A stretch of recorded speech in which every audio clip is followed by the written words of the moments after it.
Hello everybody, welcome back to the HardReset.Info channel. In today's video, I'll show you how to fix touch screen not responding on your Samsung S26.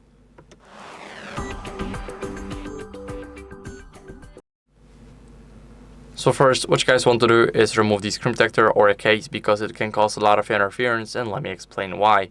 Basically, whenever you have a case that's going off the bezel, so the dark part between the screen and the side of the phone, it's going onto the screen, and what can happen? Yes, this. So you won't be able to use your phone. Normally, you won't be able to click on apps, no nothing. So we want to make sure that our case is made out of a good dummy phone, or that it just fits. Now, for the screen protector, if it's not applied properly, as you guys can see, my screen protector is applied properly. It's all the way the screen. It's not going off to the edges or the sides of the phone.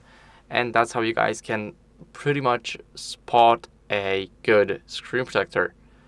Now, what you guys want to do next is force restart the phone to refresh the system. We're going to press the power button and the volume down button at the same time. Now we're going to keep on holding it until the screen goes black and until we hear a vibration or we see the logo. So I got the vibration, we got the logo, and the phone is now restarting. So this forced restart actually takes a little bit less than the normal one. And as you guys can see, it's already done. No cuts, no nothing.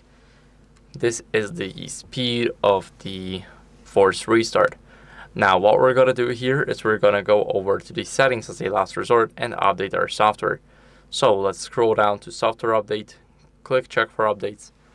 And as you guys can see, I am on the latest version. I do not have a button on the bottom to update my software. And you want to make sure that you also do not have it. This is very important because once you actually update your software, you will be on the latest version. There will be no old glitches on your device, and that's basically it. So I hope this video was helpful. If it was, then leave a like, subscription, and a comment, and I'll see you in the next one. Bye.